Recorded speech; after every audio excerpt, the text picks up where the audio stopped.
राघव जी, कल अहम बैठक बैंगलोर में हुई, एक नया नाम मिला। सबसे पहले तो यही जानना चाहेंगे, ये नाम जो है ये इसका आविष्कार कैसे हुआ? आपको नाम कैसा लगा? बहुत अच्छा। बहुत अच्छा, बेहतरीन नाम है। मुझे लगता है कि इंडिया की जब जब लड़ाई हुई है, चाहे स्पोर्ट्स के मैदान में हो चाहे जंग के मैदान में हो, हमेशा इंडिया जीता है और इंडिया ही जीतेगा, क्योंकि सत्य इंडिया के साथ है, अच्छाई इंडिया के साथ है और विपक्षी खेमे में असत्य है और बुराई है।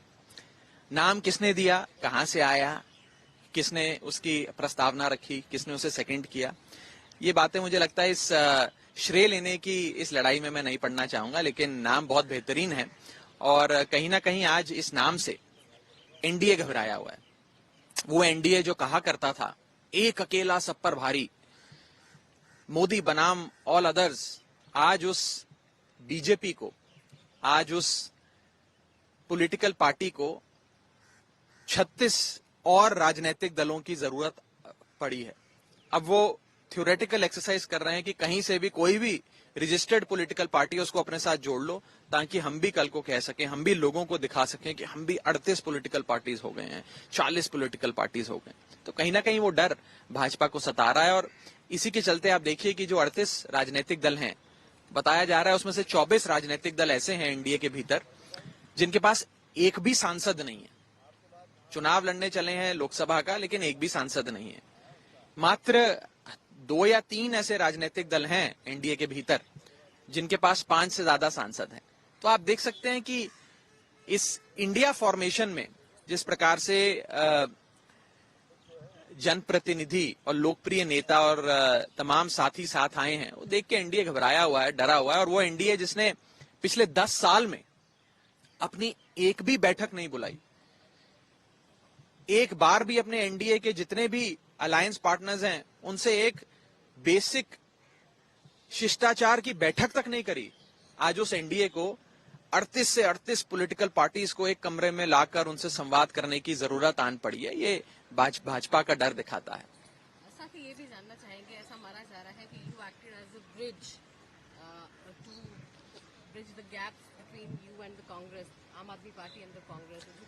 नहीं, ऐसा नहीं। देखिए, मुझे लगता है कि ब्रिज और कौन उसमें किस प्रकार से मध्यस्थता करता है और इन सब चीजों का कुछ खास मायने नहीं होते हैं। मोटे मोटे तौर पे आज इस देश में कई सारी चुनौतियां हैं और देश कई सारी चुनौतियों से जूझ रहा है। आज से 9 साल पहले एक सरकार को चुना, देश की जनता ने एक लोकप्रिय सरकार चुनी और इसलिए चुनी क्योंकि उस सरकार ने वादे किए थे कि हम महंगाई दूर करेंगे। बहुत हुई महंगाई की मार अब की बार मोदी सरकार। 2 करोड़ नई नौकरियां हर साल देंगे। बहुत हुई बेरोजगारी अब की बार मोदी सरकार।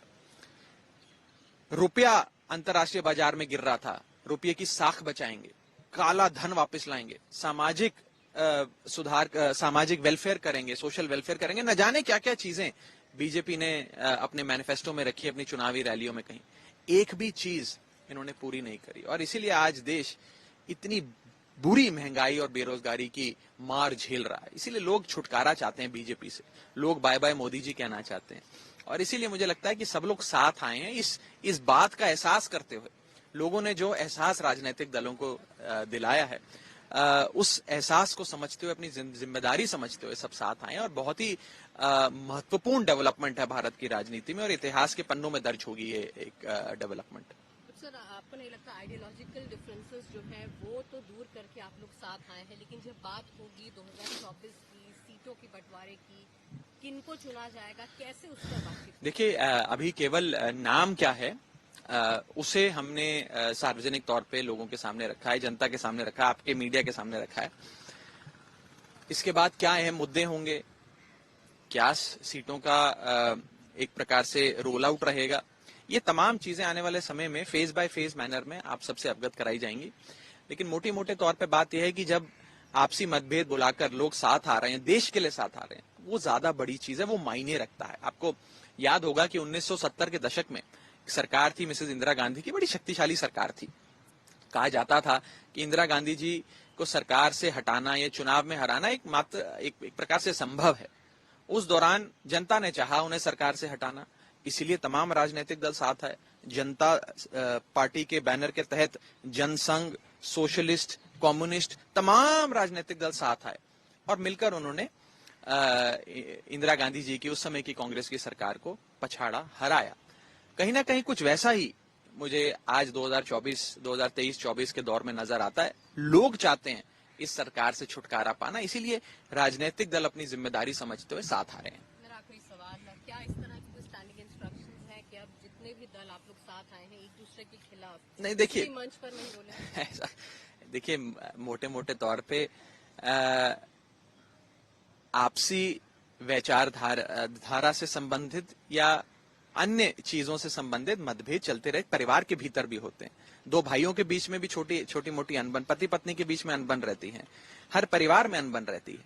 लेकिन उसका यह मतलब नहीं है कि जब परिवार पे आंच आए तो आप अपनी अनबन लेकर बैठे रहें, एक दूसरे से बात ना करें, एक दूसरे के मदद करने के लिए साथ ना आए। मुझे लगता है कि अभी ये देश जो हमारा एक बहुत बड़ा परिवार है, उस परिवार पे हमला हो रहा है, बेरोजगारी का हमला है, महंगाई का हमला, अन्य प्रकार के हमले हैं। अगर हमने इस देश को उस हमले से बचाना है तो आपसी मतभेद छोड़ने होंगे। बहुत बहुत शुक्रिया।